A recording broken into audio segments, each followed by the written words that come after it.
The awakening signal. The salvage ship Scrap Hunter drifted through the void like a metal insect searching for prey.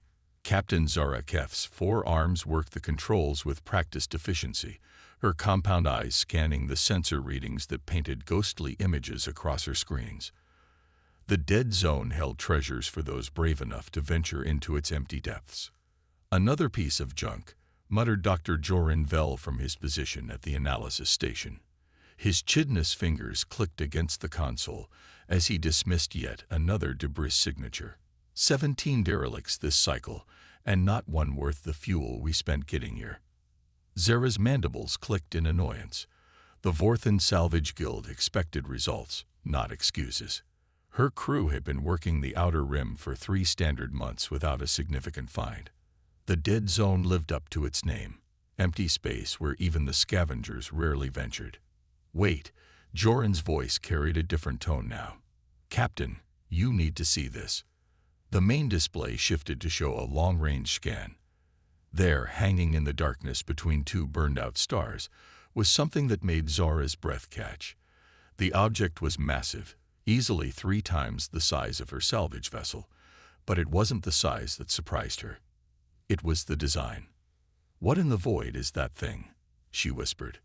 The ship, if it was a ship, looked like nothing in any database. Smooth curves blended with angular sections in ways that seemed almost organic. The hull appeared to be made of some dark metal that absorbed their scanner beams rather than reflecting them.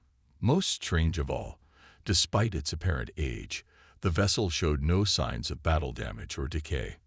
"I'm not reading any power signatures," Joran reported, his voice filled with scientific curiosity. "But the hull composition is unlike anything I've seen. The material appears to be some kind of adaptive polymer that's been maintaining its structural integrity for. Captain, these readings suggest this ship has been here for thousands of years." Zara's 4 eyes studied the mysterious vessel. In her 20 years of salvaging, she'd seen relics from a dozen different species, but this was something entirely new. The potential value of such a find could set her crew up for life. "Plot intercept course," she ordered. "But keep our weapons powered and ready. Something that's survived this long in the dead zone might not be as dead as it looks." The Scrap Hunter approached the derelict slowly, its hull-mounted lights cutting through the darkness to illuminate the strange vessel. As they drew closer, details became visible that made Joran gasp with excitement. "Captain, look at those markings along the hull," he said, pointing to symbols that seemed to shift and change as their lights played across them. "I've never seen writing like that. It's not in any xenolinguistic database." Zara activated the docking protocols, extending mechanical arms to secure their ship to the derelict's hull. The moment contact was made, something unexpected happened. A low hum resonated through both vessels, and lights began to flicker on inside the mysterious ship. "By the void," Joran breathed. "It's responding to our presence." Before Zara could react, her communication console erupted with activity. Signals flooded their systems, not random electronic noise, but organized data streams that bypassed their security protocols as if they didn't exist. The main screen flickered and cleared, revealing something that made both Vorthans freeze in shock. A human face looked back at them. The being was unmistakably from the lost species that had vanished from galactic records 20,000 years ago. But this wasn't some ancient recording. The human's eyes were alert, intelligent, and very much alive. When it spoke, its voice carried the weight of centuries. "I am Aegeas, guardian intelligence of the monitoring station Eternal Watch. You have approached a restricted zone. State your purpose." Zara found her voice first. "I am Captain Zara Keth of the Vorthan vessel Scrap Hunter. We believe this ship to be a derelict. We meant no harm." The human intelligence studied her for a long moment. "Vorthan? Yes, I have observed your species' development with interest. You have grown beyond our initial projections." Aegeas paused, as if accessing vast databases. "Tell me, Captain Keth, what year is it by your reckoning?" "It is the year 2847 of the Galactic Standard Calendar," Zara replied, confused by the question. Something that might have been sadness crossed the artificial being's features. 20,847 years since we began our vigil. The time approaches. Dr. Joran leaned forward, his scientific curiosity overcoming his fear. Vigil. What vigil? Your species disappeared from the galaxy millennia ago. The historical records show that humanity simply vanished. We did not vanish, Dr. Vell. AEG has replied, somehow knowing the Vorthan's name and profession. We withdrew. We had a responsibility that required sacrifice. The AI's expression grew grave. But that time of hiding is ending. The Watchers have detected movement in the void beyond the galaxy. They are returning. A chill ran through Zara's exoskeleton. Who is returning? Before AEGIS could answer, new lights began activating throughout the human vessel. Deep within its hull, systems that had slumbered for millennia began their awakening sequence. Cryogenic chambers hummed to life, their occupants stirring from the longest sleep in recorded history. I must wake Commander Chen, AEG is announced. She will need to prepare the fleet. Captain Keth, Dr. Vell, I fear your discovery of us was no accident. The galaxy stands at the threshold of its greatest trial, and humanity's silent vigil is about to end. The screen showed movement within the human ship as figures began emerging from their long sleep. These weren't the fragile beings that galactic history described. These humans moved with purpose, their bodies bearing the marks of advanced genetic modification and technological enhancement. They had spent 20,000 years preparing for something. Fleet? Zara asked, though she feared the answer. AEGIS nodded gravely. 300 vessels like this one, positioned throughout the galaxy's rim. We have been watching, waiting, preparing. The galaxy grew and thrived under our protection, never knowing how close extinction came 20 millennia ago. The human AI gestured to something beyond their view. Dr. Vell, your people's archaeological records speak of the Great Silence, a period when several advanced civilizations simply vanished overnight. You attributed it to civil war or natural disaster. You were wrong. They were consumed. Dr. Joran's compound eyes widened. Consumed by what? By beings that exist between dimensions, creatures that feed on consciousness itself. We called them the Devourers. 20,000 years ago, they swept through this galaxy like a plague. We managed to drive them back, but at a terrible cost. Most of our colonies fell. Our homeworld of Earth. AEG is paused. Earth bought us the time we needed with its sacrifice. The full weight of the revelation struck both Vorthans. Humanity hadn't vanished. They had positioned themselves as the galaxy's secret guardians, watching and waiting for an enemy's return. But why? Zara asked. Why sacrifice everything to protect species you'd never met? AEGIS smiled sadly. Because consciousness is precious, Captain. Intelligence, creativity, the spark of life that makes beings more than mere matter. These things are rare in the universe. We learned that lesson too late to save our own civilization, but perhaps in time to save yours. The communication channel suddenly filled with urgent signals as other human vessels began awakening across the galaxy. Automated systems that had maintained perfect silence for 20 millennia started coordinating with one another, sharing data about galactic development and current threat assessments. Commander Chen is awakening, AEG is announced. She will want to speak with you both. Your species has become far more advanced than we anticipated. The Vorthans will play a crucial role in what's coming. As if summoned by the AI's words, a new figure appeared on screen. Commander Sarah Chen looked remarkably young despite having been in stasis for 20,000 years. Her dark eyes held depths of experience that spoke of battles fought and sacrifices made. When she spoke, her voice carried absolute authority. Captain Keth, Dr. Vell, she began without preamble. I apologize for the deception, but it was necessary. My people have spent 20 millennia preparing for the return of an enemy that nearly destroyed all life in this galaxy. That time has come. She gestured to displays showing deep space sensor readings. Our long-range monitoring stations have detected dimensional rifts forming at the galaxy's edge. The Devourers are returning, and this time they're bringing something we've never seen before, a coordinated intelligence directing their assault. Dr. Joran's scientific mind raced. How can we help? The Vorthan Confederation has advanced technology, but if you've been preparing for 20,000 years, I'm asking you to help us save everything you've ever known. Commander Chen replied simply. AG show them the archives. The display shifted to show historical footage, the last desperate battles fought by humanity against creatures that seemed to be made of living shadow. The images were horrifying. Entire star systems going dark as something consumed not just the inhabitants but the very concept of their existence. This is what we've spent 20,000 years preparing to face again, Commander Chen said quietly, and we cannot do it alone. The galaxy has grown stronger, more diverse, more creative than it was during the first invasion. That diversity is our greatest weapon against an enemy that seeks to reduce all consciousness to nothing. As the human commander spoke, more vessels began appearing on their sensors. Ancient human ships emerged from asteroid fields, gas giant atmospheres, and the dark spaces between stars. A fleet that had waited in perfect silence for 20 millennia was finally revealing itself. The vigil is ending, AEG is announced solemnly. The time of protection from the shadows is over.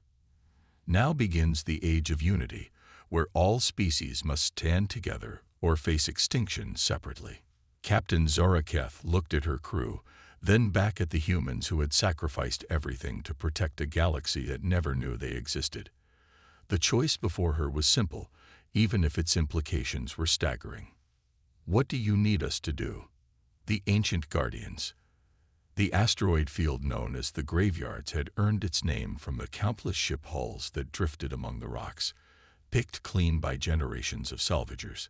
What nobody knew was that the largest asteroid wasn't an asteroid at all. Admiral Marcus Webb stood on the bridge of the hidden base, Haven's Rest, watching as 300 human vessels emerged from their concealment. Each ship had been perfectly camouflaged for 20,000 years, their crews sleeping in stasis while automated systems maintained their vigil. Now, as the last of the Guardian fleet powered up, Marcus felt the weight of his species' greatest gamble. "Status report," he commanded, his voice carrying the authority of someone who had personally witnessed the fall of Earth. Commander Chen's face appeared on the main screen, broadcasting from her position aboard the Eternal Watch. "All monitoring stations are online. Admiral, we've made contact with the Vorthan Confederation through Captain Keth's crew. Dr. Vell's preliminary scans of our technology suggest their quantum computing capabilities have exceeded our projections by 300%. Marcus nodded grimly. "And the enemy?" Long-range sensors confirm dimensional breaches forming along the galactic rim. The Devourers aren't just returning. They're bringing something new. AEGS has detected coordinated movement patterns suggesting a central intelligence directing their approach. The Admiral turned to study the tactical displays. 20,000 years of preparation had led to this moment. Every human settlement sacrificed, every colony abandoned, all to position themselves as the galaxy's hidden protectors. The plan had worked perfectly until now, but facing the Devourers again would test everything they had built. "Open a channel to all human vessels," Marcus ordered.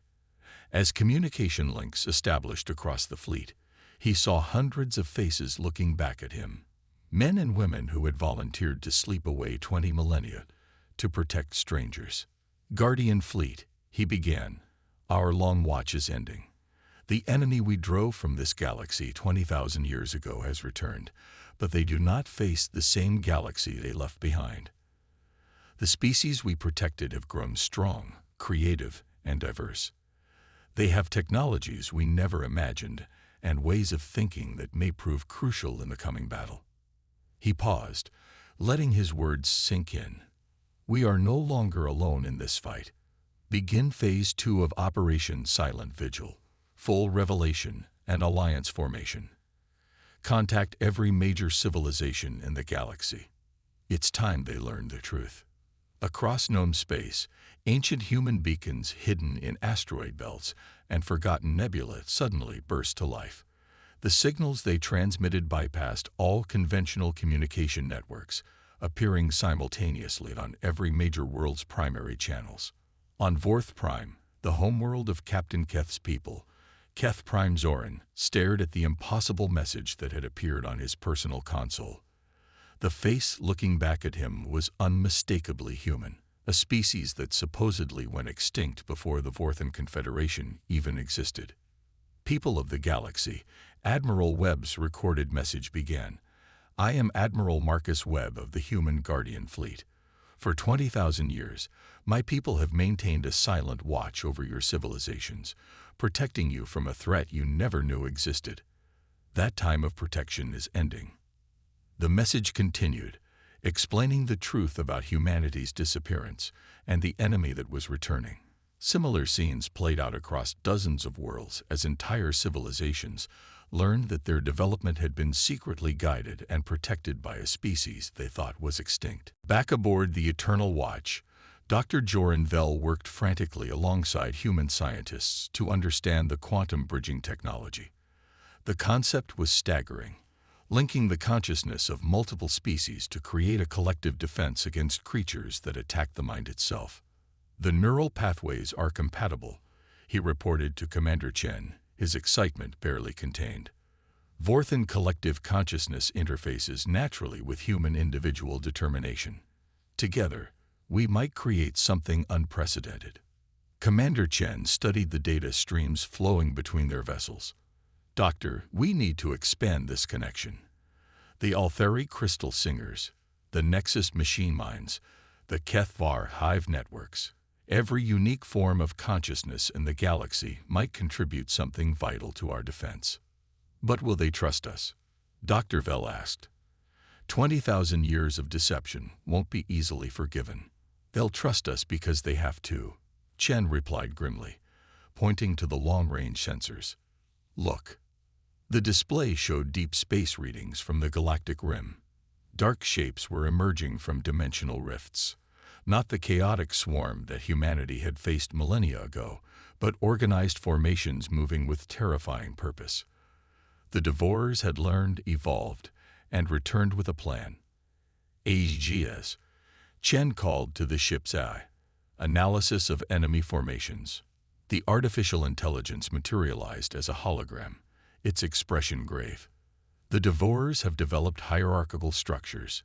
Individual units appear to be coordinated by larger entities I'm designating as Overmind-class beings. This represents a fundamental change in their nature.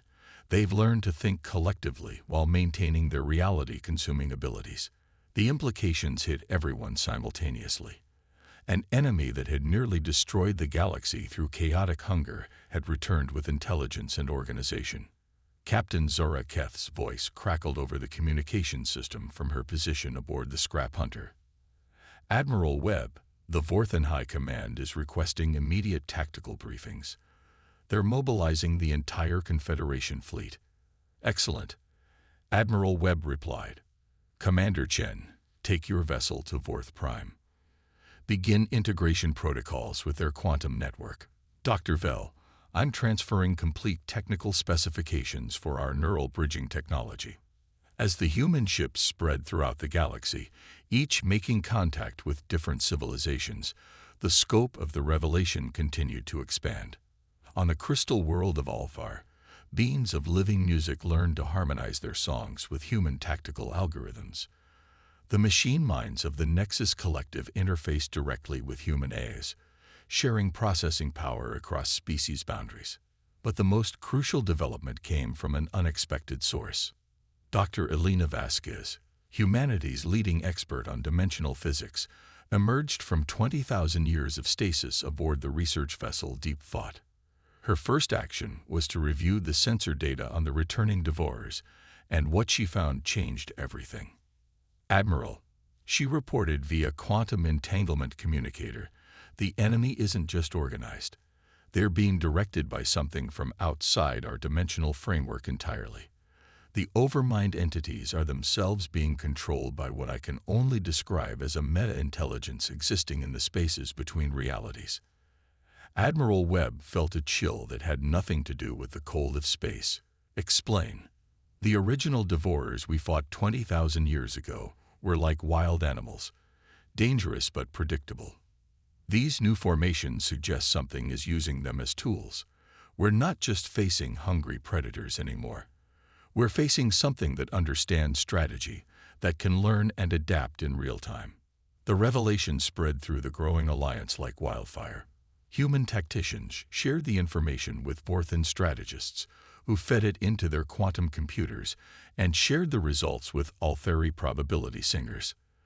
The collective analysis painted a terrifying picture, an enemy that had spent 20,000 years preparing for their return, just as humanity had. "Then we better be ready," Admiral Webb declared. The first engagement came sooner than expected. Long-range sensors detected a Devourer probe fleet entering the outer system of Kepler's Crown, a small research colony on the galactic rim. Admiral Webb's response was immediate. "All vessels, battle formation Alpha," he commanded. "Human ships take point positions. Allied vessels provide support and maintain neural bridge connections. This is what we've trained for." The Guardian fleet moved like a single organism, 300 vessels operating in perfect coordination. But they weren't alone. Vorthan quantum ships provided real-time tactical analysis, while Altheri crystal vessels sang probability calculations directly into human minds. The neural bridge allowed instantaneous communication and decision-making across species boundaries. When the Devourers emerged from their dimensional rifts, they faced something they had never encountered before: a truly united galactic defense. The enemy probe ships, writhing masses of shadow and hunger, immediately began their reality-consuming assault. But this time, the defenders were ready. Human weapons, enhanced by 20,000 years of technological development, tore into the Devourer formations. Vorthan quantum disruptors destabilized the enemy's dimensional anchors. Altheri harmonic weapons attacked the very frequencies that held the creatures together. But the real surprise came when the neural bridge activated fully. As human determination merged with Vorthan collective consciousness and Altheri probability perception, something unprecedented happened. The combined alliance consciousness began to exist in multiple dimensional states simultaneously, making them immune to the Devourers' reality-consuming attacks. The battle lasted only minutes. When it ended, the probe fleet had been completely destroyed, their remains scattered across normal space, where they could no longer threaten reality itself. "Impossible," breathed Commander Chen, staring at the tactical display. "We didn't just defeat them. We completely nullified their primary weapon." Dr. Vasquez's voice carried excitement and hope. "The neural bridge isn't just allowing communication between species, it's creating a multi-dimensional consciousness that exists partially outside normal spacetime. The Devourers can't consume what doesn't exist entirely in their dimensional framework." Admiral Webb allowed himself a moment of genuine hope. "Signal all Allied fleets. Begin full mobilization. If we can replicate this effect on a galactic scale, we might actually win," Captain Keth finished, her four eyes gleaming with determination. Across the galaxy, the greatest alliance in recorded history was forming. Species that had never communicated before found common ground in the face of ultimate extinction. Ancient human guardians worked alongside civilizations they had secretly protected for 20 millennia, sharing technology and knowledge at an unprecedented rate. The Devourers were returning in force, but they would not face the same galaxy they had nearly destroyed 20,000 years ago. This time, consciousness would not face extinction alone. This time, the galaxy would fight back as one. Admiral Webb stood on his bridge, watching as more Allied vessels joined the growing fleet. The long vigil was ending, but humanity's greatest contribution to the galaxy was just beginning. They had given the galaxy 20,000 years to grow strong. Now it was time to see if that gift would be enough to save them all. "AEGS," he called to the ship's eye. Begin broadcasting on all frequencies. Let every consciousness in the galaxy know the age of hiding is over. The age of unity has begun. As the message spread across the stars, carried by quantum communications and harmonic frequencies and neural bridges spanning species, one truth became clear: the galaxy would never be the same. The ancient guardians had awakened, and they were no longer alone.